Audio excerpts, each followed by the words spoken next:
everybody, and welcome back to another episode of The Male Perspective. I am your host, Lana Reid, and today, on this day, I have with me a gentleman by the name of Anthony Cooper. He is the Vice President of Strategic Partnerships and Reentry Services for Nehemiah Center for Urban Leadership Development.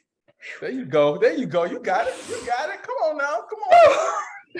You got it. I see you sweating hard. So, let's all right. You can, get the towel, wipe your face.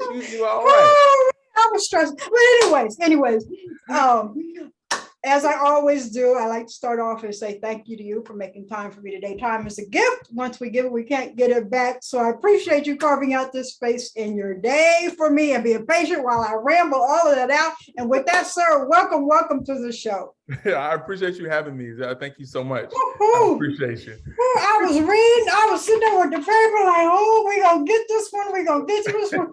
Boom. Okay. Anyways, like I said, you are with Nehemiah Center for Urban Leadership Development. Yep, in Madison, Wisconsin. So, in Wisconsin. Hold on. Go ahead. Hold on. Wisconsin. Yes, ma'am. Okay. No, okay. My bad. Go ahead and do your thing. No, because I'm gonna build. Go ahead, do your thing. No. I was just saying. I mean, you hit it on the head because it's Nehemiah Center for Urban Leadership and Development, right? Yeah. Okay. It's one of the many things that what we do here in the community. So there's so much more, not only to the organization, but to other things that we do in the community. So yeah, okay. I'm with you 100%. So. All right, Mr. Cooper. Yes. You are in Wisconsin. So that's what I wanted to build up on. So as I was getting ready for today's show, I tried to do a little research to prepare for the guys. So I pulled up this article. Okay. And I believe this is from the Milwaukee Journal Sentinel, and it's recent. It's October 2021. So it's not that old. Mm-hmm. And it says, the headline says, new report shows Wisconsin has the highest rate of Black imprisonment in the United States. And then it goes on to say, 1 in every 36 Black adults in Wisconsin is in prison. And then further down, it says, despite Black people accounting for just 6% of Wisconsin's population, they make up 42% of the state prison's population and are incarcerated at 12 times the rate of white people. With that, sir, Mr. Cooper, what's going on in Wisconsin? Please tell me. What we got going? One, and I do want to just add just a little correction to that, even though how they may have stated it, this is the problem about Wisconsin, especially when we're talking about incarceration, right? Is the fact that statistic is not new. They're making it sound new. It's not new. This is something. This is what's been going on in Wisconsin for centuries now, right? So it's Wisconsin. The fact that I mean, and of course, some of this happens everywhere, but because Wisconsin is so small, when we look at the incarceration rate, when we look at the numbers of minorities who are living, we're talking about Black and brown people that are living in the state of Wisconsin, right? Because a lot of times, most people say, man, you live in Wisconsin?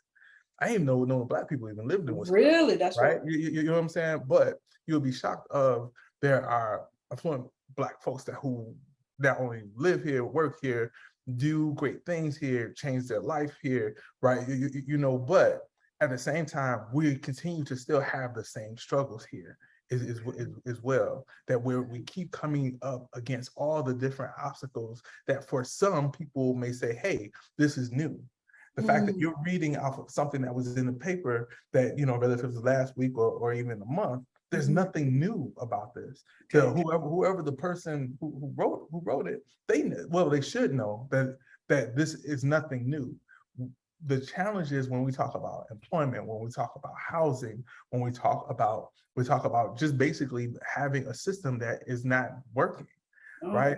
Right, and have not worked.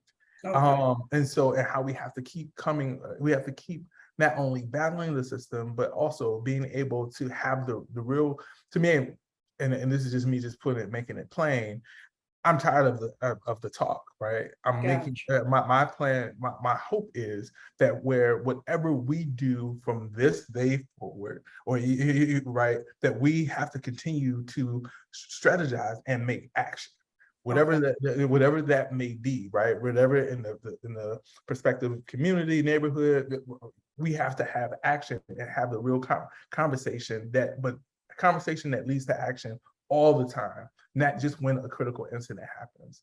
The fact that we're so many Black men and Black and brown people are being incarcerated, that's a critical issue. Yeah. But at the same time, what can we do to stop it? Okay. What can we do to stop it? Now, let me ask you this, because you say, what can we do to stop it? Now, I also pull up another article about a prison system or design that seems to be working. And this is in Norway. What are you checking for? Let me read it first. No. Yeah. No, I think I was laughing. Yeah, go ahead. Don't beat me up. I'm trying not to run from you now. Okay, yeah, okay. So look, I was reading about Norway, the country Norway, and I pulled up this other article, right? As you know, my mama taught me to research. But it says here that Norway has consistently ranked #1 in far as comfortable prisons in the world, right? And as of 2014, Norway's incarceration rate is only at 75 per 100,000 people. And let's see here, its recidivism rate has decreased from 60 to 70% to only 20% in recent years. So my question is, United States as a country, we know our model is not working. We know our model is not working. Prison reform is hot topic conversation. Right. We have other people that we can look at, Norway, say, oh, okay, it's working. Why are we not meeting in the middle? Why are we not making changes? Exactly. So that's the not only our agency and other agencies, not only just here in the state of Wisconsin, but others abroad, is the fact that we're having those conversations now. We're also from talking to our governor, talking to the heads of the Department of Corrections. I feel, and this is my own personal feeling, this is again, because I'm not sure how much you know about me, but the fact that I was once incarcerated, I should have been back in prison. To their standards, I would have went back to prison 20 years ago, right? You know, I would not have made the had the accomplishments that I have had, right? But now another thing that's said about this, and I want to make sure that this is clear, is that in the state of Wisconsin, and I would even say in other places throughout the United States, I mean, it's a business. We all know that. So I think that where you look at, when you look at Department of Corrections as a business, that changes the whole idea of, it's not about correcting behavior, right? It's not about it's not about change, right? It's about the fact that, like, all right, look, I don't look at you as a person. I look at you as a dollar. So right. So if the more and more I continue to look at you as a dollar, we're not talking or trying to do what they're doing in Norway. We know that the data is there. The data is there to be able to support programming to uplift and change people's to be able to allow people to change. Because I mean, we know, and this is just me just making it plain, there are people hey, this is just what it is. This is who I am. This is all I want for right now, until they get that they have to get their own aha moment of like, look, there is another way for me to be able to support my family. There is another way for me now to instead of me committing crimes. There is another way, or hey, there's even for some folks that say, hey, look, I may need some other help. I need to be able to talk to a therapist for my own emotional from traumas and things of that nature, because there's something that at times that keeps us in this box. But once a person who has been incarcerated, once they start to see outside of that box, whatever in that box doesn't always mean that that person's been incarcerated. That box is just the fact that what they see, that narrow vision, what they may have about who they are. So once they get a chance to see outside of that, that's a lot of times that is when people are like, wait a minute, because honestly, when I came home from prison, my thing wasn't like, hey, all right, I want to develop some programs. I want to do this. I want to do that. That was not my focus. And I say this very openly. My focus was, I never wanted my sons. I never want to see my sons in handcuffs. I never wanted to see my sons incarcerated. So a big change for me, of me changing my life around, was making sure that my sons did not follow the same pattern. So they didn't see dad coming in and out of prison, or whatever, right? And so that to me, that was my focus. The other things, as I continue to model and grow other things, that were, that's when it allowed me to be able to show people, right, that hey, look, it's possible to do something different. It's possible to be able to use your challenges that you went through for something positive. And having those types of conversations on a regular basis, but also even talking to people about mental health, right? And being okay with that. And again, just like I shared earlier, some people may not be in that space where they're saying, hey, look, I want to be able to talk to someone, but they may not want to talk to a therapist. But sometimes if the trust is there and things of that nature, they may talk to you. That can lead to being able to talk to a therapist. That can lead to being able to talk to someone that can help you outside of my realm or your realm. Gotcha. You know what I mean? And those, but you're building people. We're building each other. Because now what we just done is the fact that you respect me, I respect you, but also you respect what I say, I respect what you say, but then also you're willing to listen to me too, right? Gotcha. Now I'm listening to you, and so we're listening to each other, and we're also talking about how can we grow who we are. So gotcha.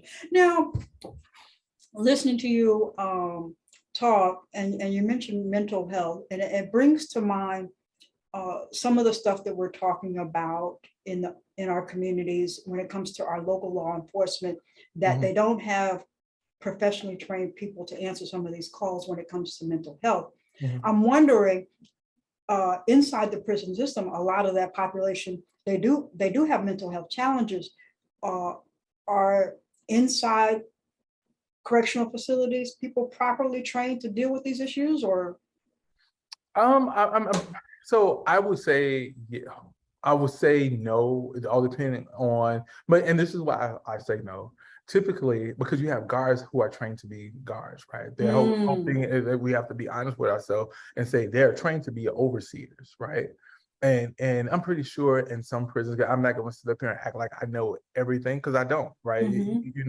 But in some prisons, I'm pretty sure that they're having that conversation and say, hey, let's kind of train them also in how do you care for someone that has mental health challenges, right? How do we walk along? But also, is that the majority of prisons that are people, whether if you're in Wisconsin or in Maryland, right, or in California, is that something that is happening on a regular? But because just like law enforcement, you have folks who they feel is like, hey, I have to be this type of person in order to work in this type of arena, right? And not thinking that, hey, for whoever you are, whether guard, a warden, or whatnot, you also have to be able to talk to people with respect and also being able to treat people with dignity, right? And how do you do that when a lot of times, well, for some people may feel that I have to be an overseer to this person.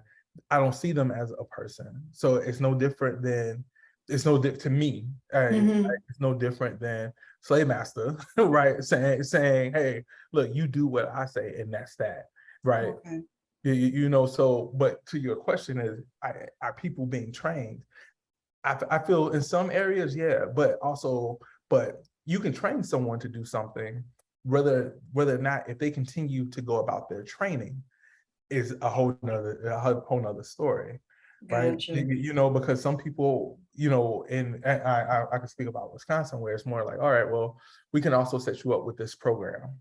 This program may be, say, thinking for change. I'm just throwing out some things out, or rational thinking, criminal thinking. And so that's one part of it, right? To be able to help someone think about what are the different challenges that they're going through, what got them to this point, right? But now, how much of that are you also, not only, are you also talking to individuals who are incarcerated to be able to say, all right, now how are we applying this to your life, even while you're in here? Okay. Because it's one thing when you're in prison, it's easy to be focused in prison, right? you know what I'm saying? And so that's why, to me, I will always say prison never helped anyone. It doesn't nothing. And even in saying that, I'm not saying that some people should not be incarcerated because they, depending on what's going on, that's a given. But you also have to be able to help people. Well, through my eyes, I feel like during incarceration, and also there's a transition when they're out here in the community as well, to be able to help them, because probation agents, you have some good ones, you have some phenomenal ones, right? I was blessed to have a phenomenal agent, right? When I first came home. I'm sorry, that was my second agent that I had. My first one, I mean, he was literally like, okay, hey, this is the paper. Yeah, this is who he is. This is all I know, right? You know what I mean? I knew he was a drug dealer. That's all I knew. Wow. You know what I mean? But at the same time, the other agent was like, look, I'm not trying to make this harder for you.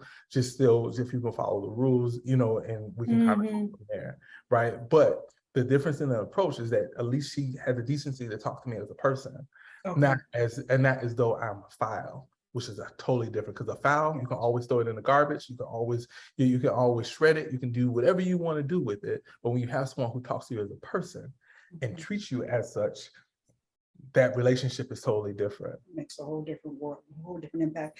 Now, listening to you talk, there are people in this world, taxpayers, and they have a general concept of prison. So my question to you, pretending I'm a layperson, is prison for punishment, or is it for reforming a person? So I feel it, the way how it is currently structured, it is mainly for punishment, right? But also even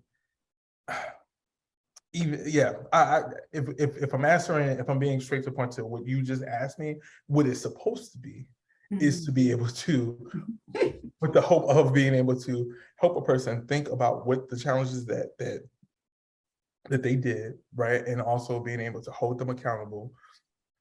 But most of the people who go to prison, 80%, I don't know about in California, but 80% of the people who go to prison, sorry, actually, I think that number is a little higher. I think it's 89 or 90% of the people who go to prison will be released at some point. So if we're not working on challenges that they're dealing with before they went to prison, while they're in prison, and you know what I mean, then that's a problem. I think it's, and this is something I make sure that I tell people all the time, is that so many people feel like, hey, reentry starts 6 months before a person comes home. It starts day of incarceration. And if day of incarceration, and this is the reason why you want to be able to tap into who they are. There's family dynamics that's in that. There's all these other different things that you have to be able, because you're trying to reform someone, right? If we're talking about reforming, there's things that need to be talked about. You're not going to learn anything about a person, regardless if they got 2 years or if they got 50 years, or right, you're not going to learn everything about a person in 6 months of that person's release, or even a year in that person's release, because now I'm in a situation where I'm trying to go home. So whatever that is for me trying to go home, I'm going to say, yes, sure. Right, you know what I mean? So if we're really talking about reforming, how do we have conversations? How do we make sure, how do we have bigger conversations to make sure when that person is coming home, they have the right family support? Because everyone doesn't have that either. Right, you know how like when you talk about employment, right? When we're talking about other housing, if housing is not available or structured for a person that is supportive, not treating that person as though that they're still incarcerated, but being able to say, hey, look, these are some opportunities of what we have. That's why I cannot say it enough. Reentry starts day of incarceration, because even though that person who is incarcerated, that person is not incarcerated by themselves. Right. And there's some people that, and I'll say this too, is some people are or are in situations where they burnt so many bridges, they feel as though, hey, I'm in this by myself. This is just what it is. But if you have the necessary supports set up ahead of time, Okay. think how that would change when someone's like, man, look, this is not only what I've learned, this is also but also I have people who I can talk to. One of the things, like when I go into the prisons, where someone can say, hey, look, even if they're not coming to Madison, Wisconsin, they're going to Milwaukee or some small town or whatever. I'll reach out and try to connect to if there are services in other cities or right. Okay. But so that means when that person has a relationship with someone and say, hey, my name is Joe Bob, I'm coming home, that relationship is forming. So right. So then when they step out, they say, okay, hey, I have Joe Bob who I can go and talk to, right?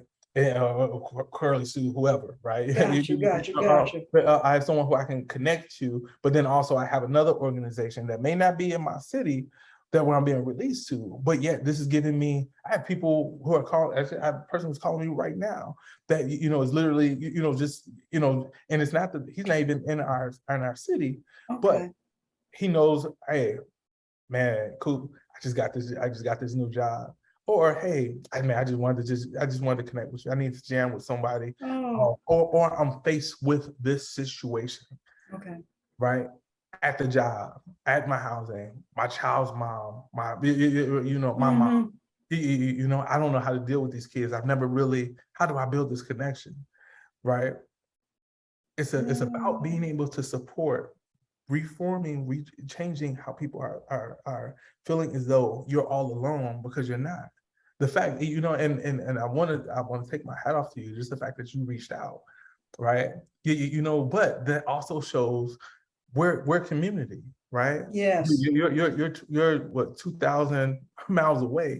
I'm here, right? But at the same time, we're still a part of the community because these are issues that are near and dear to our hearts. Yes. Right. And also being able to connect and also build bridges with others that are outside that feel like they may be dealing with this stuff by themselves, because organizations feel that they're doing things by themselves as well. Because there's pieces that they have to fight against, politics and so on and so forth, that they have to fight against as well. Yeah. So it's so much. It's I don't know. It's crazy. Especially when we get into the space where it's like, hey, I'm tired because I don't have anyone to support me, and I'm the person who is trying to give support to others. True. Yeah. It's a heavy weight.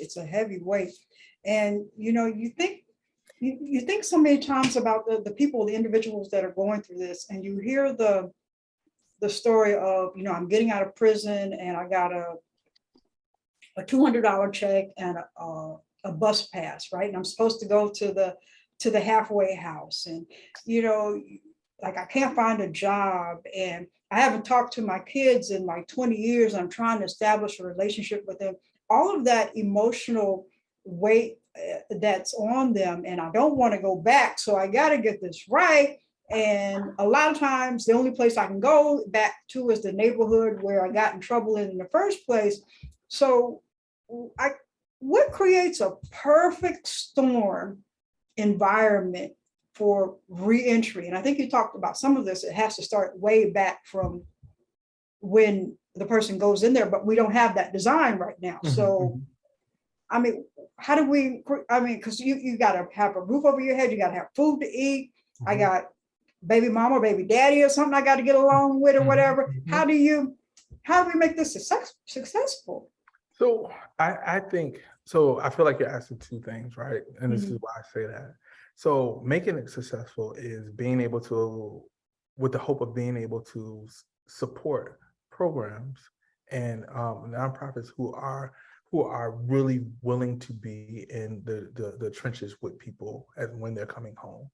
Right, and being able to provide that supportive service, and also being able to connect with other supportive services. That's so I think that's one part of it.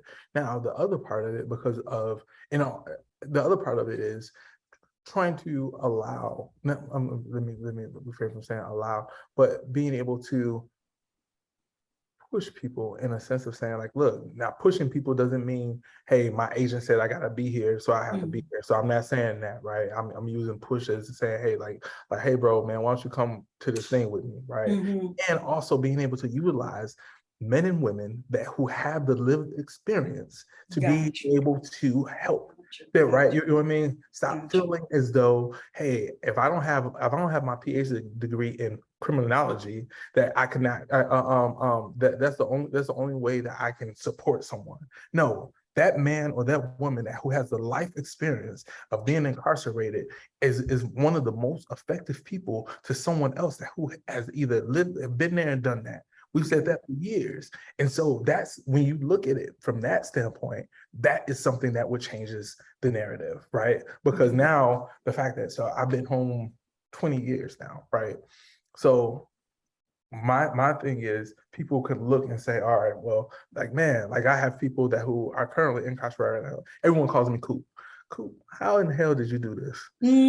Right? You know what I mean? I know from what I know from you, how did you change this? How did you go from this to this? And also being able, when you come home, my first job home was me working at Papa John's Pizza, right? You know what I mean? And honestly, and this is me keeping real with you, is the fact that where I wasn't making the money that what I was used to making, and also trying to support my sons, and also trying to what I thought was, or what I felt was the most, showing my sons that hey, this is how I need to show them what a productive man looks like, right? You know what I'm saying? Yes. Let them come in, my son's mom bringing them up to the jail, they crying because they can't come.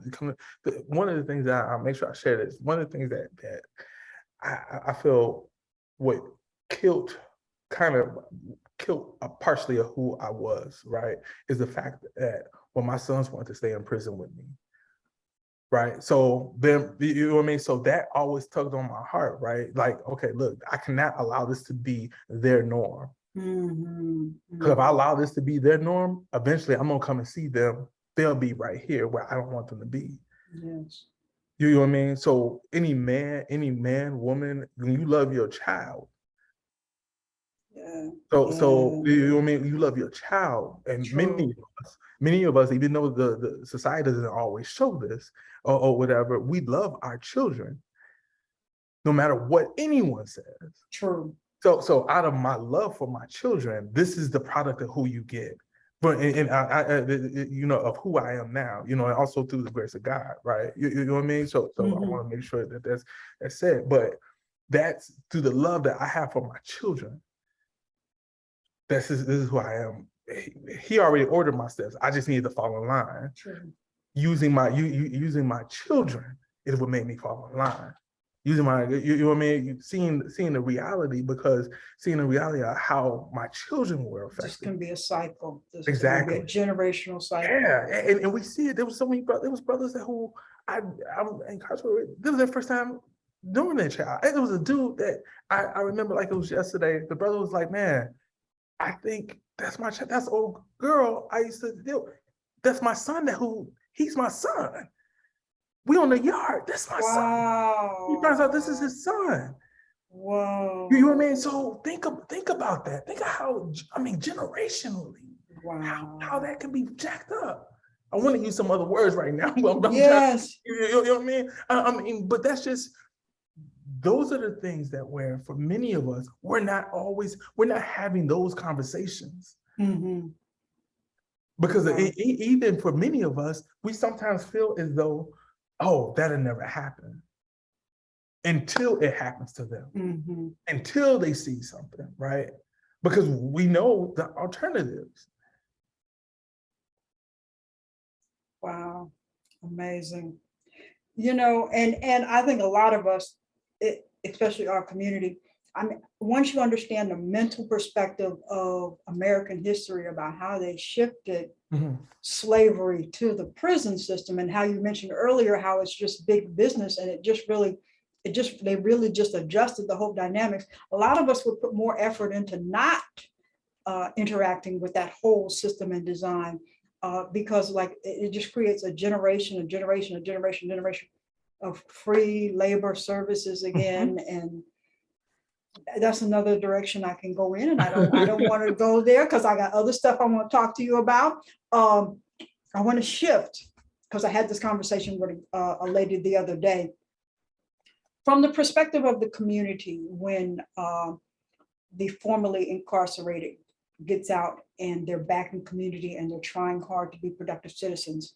A lot of times the transition process is you go to a halfway house, right? Mm-hmm. And a lot of these halfway houses are in our communities. Mm-hmm. So this is the argument that I had with the lady. She was upset that all of these halfway houses were in our community. And I was like, where do you want them to go? And they have to, well, I just don't want them here. How do you have the conversation with the community? Like, this is a team effort. We have to do our part.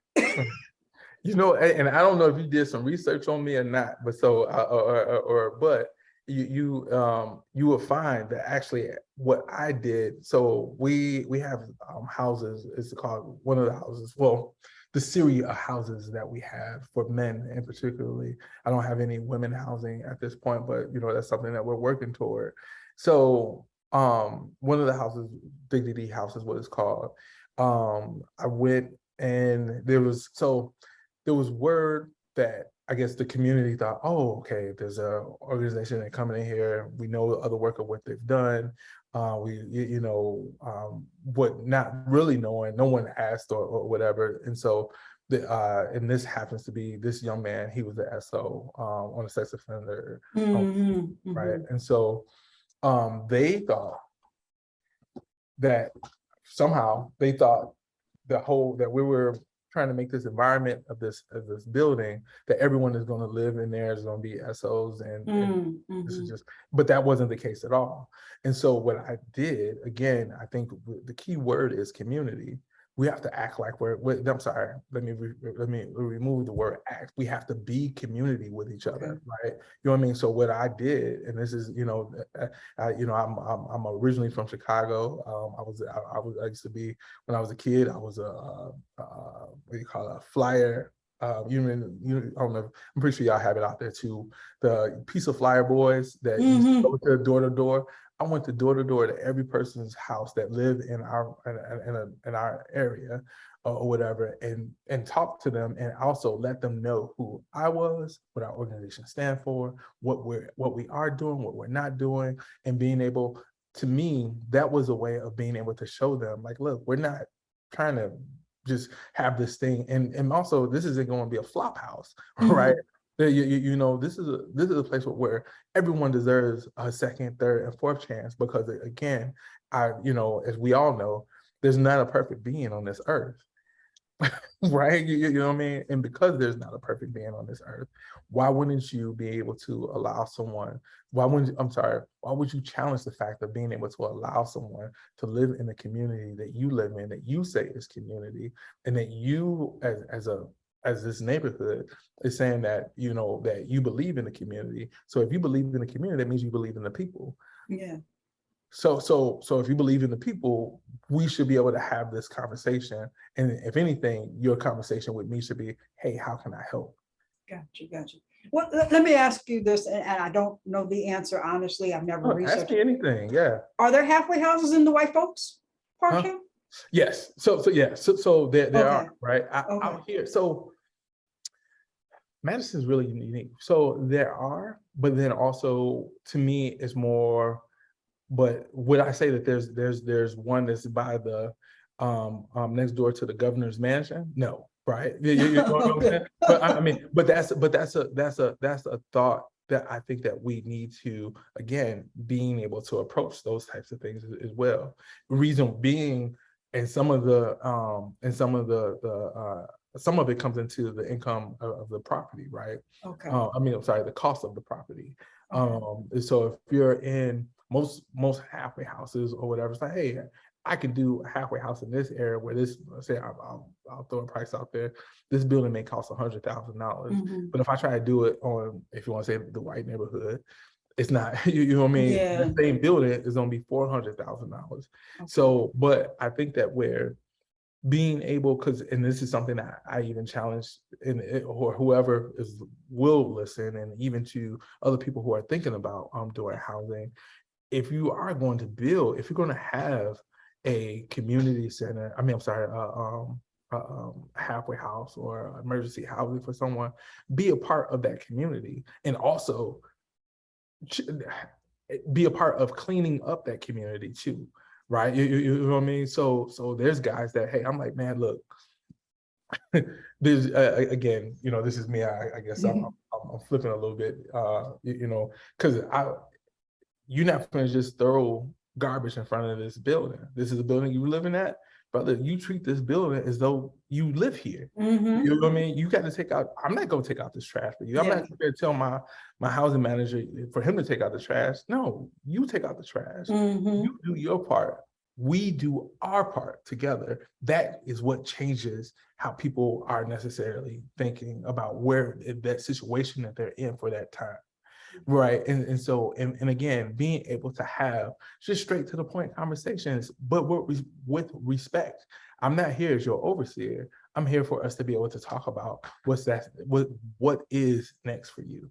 Right. What should we, hey, these job postings, they're not up here for my sake. They're up here for yours. So let's talk about it. Are you interested in any of these jobs? Let's have that conversation. Hey, I may have an employer that may stop by the houses. Are you interested? Right? You know what I mean? So again, sometimes you have to be able to put people in a space when they feel, especially when they may feel or that they're not a part of that community, or they feel like they can only get one thing out of that community for me to get the food or for me to do X, Y, and Z. You have to change that narrative, but you have to also invite the community to be a part of what that change can look like.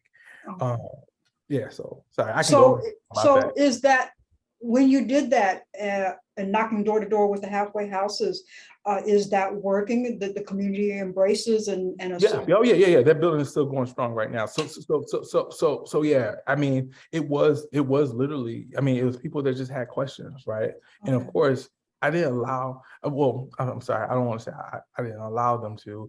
The question what they had, I had no problem with asking, but also to be able to give them a face with a name, and also being able. So I didn't just give you and I'm not saying everyone wants to do this, but I didn't just say, hey, here's my business card. Call my office, and my office is open from 9 to 5, right? You know what I mean? No, you have any questions? Feel free to give me a call. Here's my personal cell, right? Here's my personal cell. If you have a question or something, call me.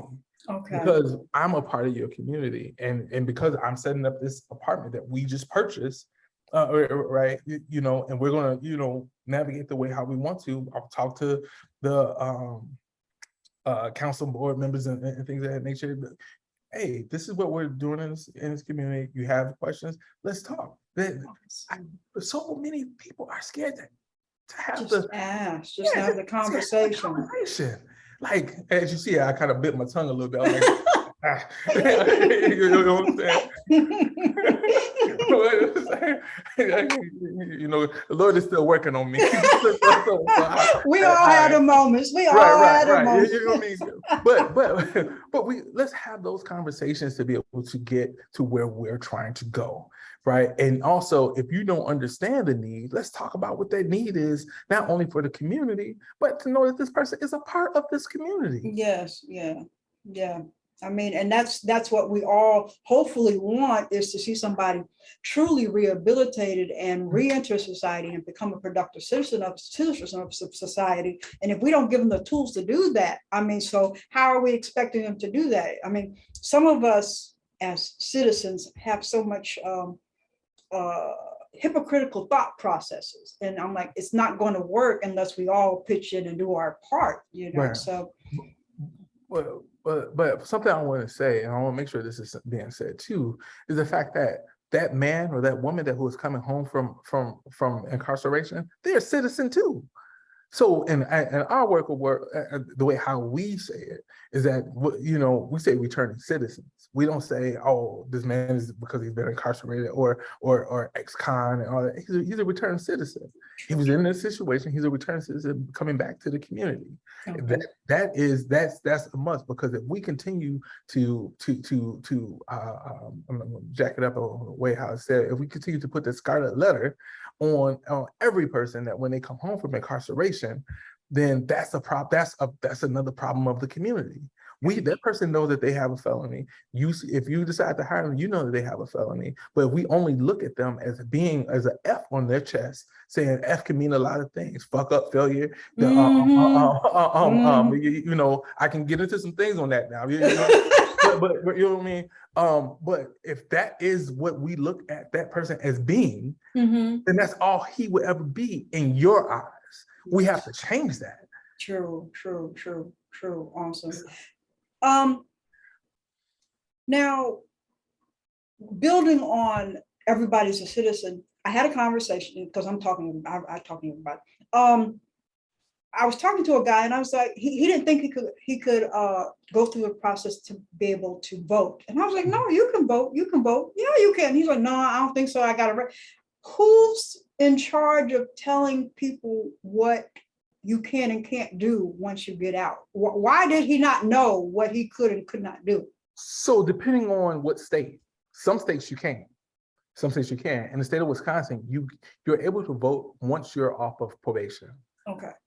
Once you're off of probation, but sometimes, so this is a conversation we had probably a couple of years ago, I believe, and actually talking to the Department of Corrections about that. It was supposed to have been like a form that when someone is being released from prison, for them to talk about, hey, or I'm sorry, off of probation or parole, they can, say, hey, these are your liberties that you will get back once you are off of probation. But the problem is, as a failed system, those things are not always given, right? You know what I mean? And that's through the state of Wisconsin and other places as well. I'm drawing a blank to exactly, because I believe in Florida, you are unable to vote. Yeah, that was a big old hubbub, with Florida. Yeah, exactly. You know what I mean? So and I believe that has been overturned now. But you know what I mean? And so that's, again, when you're dealing with a system that is not working, right? And so a part of the system that is not working is not only the just the system as a whole, but also the people who are working in the system, because we got to look at those as two different things, right? Because of the simple fact, if the higher ups are not talking to their people, I'm talking about probation agents and so on and so forth, and saying, hey, these are the things that are passed down, is you will be held accountable if your person does not know this. Gotcha. Until those things happen, it's on many men and women are going to constantly think the same thing. No matter how much we may put it out there. There's a group called Expo. They have talking about voting rights, and they're having that conversation right now, right? They have been doing that, but that's one of the things that what they're doing right now here in the state of Wisconsin. With a good brother, Jerome Dillard, who has that up. So now that, again, many people have that same concept, even here in the state of Wisconsin, where that is a total myth, right? You know what I mean? So you're having, again, people still feeling like, look, now that I'm a felon, I know how long I have rights. I know I can never have these liberties back, X, Y, and Z, right? You know what I mean? Again, it takes a village to be able to change that narrative. It takes a village, because some people, how they come up with that is the fact that sometimes it's a word of mouth, right? So now think about how, if we're having a conversation, say, hey, look, and we put this out there on a regular basis, and whether if it's social media and other giving someone a plug to be able to do this, or now, or heck, we may even do it ourselves, and make it a regular thing to say, hey, make this a newsflash. You can vote once you are done with this if you have been incarcerated. Now, when we change that and put that out there, more people don't see that through social media sites. Yeah. People will see that through the news. Some people will see that on radio station, podcast, blah, blah, blah, and allow that to be the regulars, to make sure that we're putting those things out there. That again, if we see something else that would change that the thought of those things not happening because grandma, grandpa, or uncle, daddy, he was always taught that if I got an F on my chest, I know those liberties are taken away from me for life. Yeah, I mean, it impressed me. Like when I was talking to him, like, if you believe this, how many other people believe this, and how many voters have we lost, especially in our demographics of color population that are just not voting, that can possibly vote, and that could change the dynamics of a whole bunch of stuff. Yes. A whole bunch of these prison systems that we're talking about, it could change a whole bunch of that. You know what I'm saying? Anyways, Mr. Cooper, I was only supposed to talk to you for 30 minutes. I know. I looked at the time. I said, you know what? You got me now, so we don't keep talking. Okay, I got one more question, and then I'm gonna do my random question. Okay. So we've been talking about reentry and prison and all of that stuff, but that's not all that you guys do over there at Nehemiah, right? No, that's not all. So tell me what all you guys do over there in Wisconsin, where there's only two black people, you and another black person in Wisconsin. So tell me what all y'all. So there's a couple other things we do. We have some youth programming where we're working inside of high schools. Also, we have it's called Justify Anger. We have some other stuff was talking about white allies and being able to have the more in-depth types of conversation about racial behaviors and things of that nature that's happening in the community. Also, trying to think of, let me make sure I'm giving you a rundown of everything. D&I work and things of that nature. Let me think of, and let me make sure I'm not missing anything, just in case if I am, I think I'm just about hit everything as a whole, but then also being able to look at ways of bringing communities together and having a more in-depth types of conversations with action. Everything that what we do as an organization, we're making sure that there's action that's behind it. Also, at some point here, you may even, if you haven't got a chance to look it up yet, but there'll be something else to look at.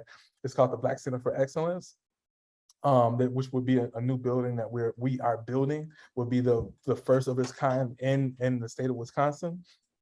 Thank you very much. That we're, not only uplifting building, also being able to help people with business brand marketing, also being able to show people the history of folks who are from Madison and the long history that, hey, we're not just we're not inmates, right? You know what I mean?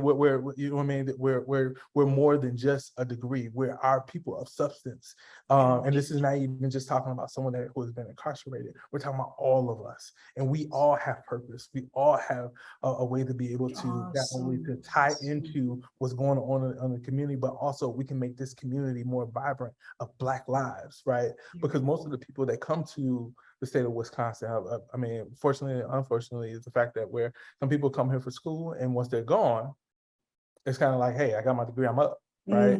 But then also we still have this community that in some sense is sick, right? You know what I mean? And sick in the sense of being able to say, hey, there's some stuff that needs to change. Do you want to be a part of that change or not? Gotcha. You know what I mean? And also to know that you have value. You have value inside working with the hospitals. You have value to working inside the criminal justice system. You have value to work inside our schools. We're just now starting to have some Black teachers, right? You know what I mean? So most of the students here have never seen a Black teacher for many years. So you're just now starting. Like, I have a couple guys who I know. We just have a new Black superintendent, right? So we have more Black teachers now than we've probably ever had, right? Right. So think about the fact of how many Black and brown, right? So how many of the lives that you are changing by a kid to be able to see a Black teacher, a Black male, representation matters. Yes. Right? A Black lawyer, a Black dentist, a Black, you know what I mean? These are things that what we don't see, right? And so even when you do see it here, it disappears so fast. Wow. But we want to make sure that these are things that are not just talked about. These are things that are not like, oh, okay, yeah, I remember when Joe Bob, right, was here, but we don't have no more of them anymore. That's the Where'd he problem. go? Yeah, where'd he go? Right. So these are all things that we're trying to make sure that we're being able to hold on to our Black talent, to be able to show what we have, and also being able to enlighten our younger people to be a part of that as well. Beautiful. So again, I could talk all day. So beautiful. You know, when you think of, well, as a Black person from another place, you think of Wisconsin, I'm like, Iowa, like they got maybe about 2-3 of us, and they probably just there for a job or something like that. You know, you just don't think, but there's a whole thriving, vibrant, trying to get it together community in Wisconsin. So, you know, hey, and y'all doing it. Well, sir, my 30 minutes turned into what? 45 hours. So we're gonna do a random question, and I'm gonna let you go on because you got other things you got to do. Let's see what we got. You're throwing paper at me now, huh? Mm-hmm. Name something that you really hate paying for. Ooh, gas. That's the wrong question. You better give me another question. Go ahead. I'm sorry. Hey. Okay, we'll do this one here. How many days past the expiration date before you throw out the milk? Probably one. Probably one, and that's probably wrong to say. All righty, sir. You know, how do we get in touch with you if somebody has some questions about the work that you're doing? If somebody in another state wants to kind of emulate the structure that you got, how do we reach you and get in touch with you and do all that? You can definitely reach me. So I kind of shared earlier, I have 2 organizations, Nehemiah Center for Urban Leadership. That is the organization that's mine, I guess. In some sense, that's the organization that where you're interviewing me from and things of that nature. So you can always email me. It's acooper@nehemiah.org. But also, I'm the CEO of Focus Interruption, where we work with violent crimes in our community, and also being able to build different strategic partnerships and such, and also helping people relocate. It's a lot of other things that what I do around in that space. So I don't think we have enough time to really get into. And that my other email is acooper@focusinterruption.org. Feel free to reach out anytime. You look on either website at www.focusinterruption.org, or you can also look at our other website, which is at www.nehemiah.org as well. So I got my hands full, but I've been blessed to be a blessing, and I will always continue to move in that. That's what we're here for. Focus Interruption, and you said you were from Chicago, so you are doing some work trying to figure out how we're going to get all of these killings in Chicago going. We're coming together trying to do as much as we can just throughout. Again, I really believe in community, really believe in being able to connect. I'm not gonna sit up there and act like, hey, I got I'm the one person to figure out everything. But what I will say, I'm always willing to collaborate and always willing to think outside the box and to be able to help brothers and sisters to be able to get over whatever challenges that they have. We're always stronger together. Awesome. Well, Mr. Cooper, I have enjoyed my time immensely. You are doing some amazing, wonderful, much needed work. We are here to be a servant. You are a servant. And when I run into somebody who truly understands what they were born into this world to be, it is truly a pleasure to me. So I'm so proud, and hand claps for me. I know you don't need it because you get them every day, but just from my little corner. Hey, hand claps to you as well for stepping out the box and doing what you're doing, and I'm pretty sure there's more about you that are yet to learn, but looking forward to learning. And again, if there's ever a time or you need me or for us to just have conversations, let's do it. Awesome.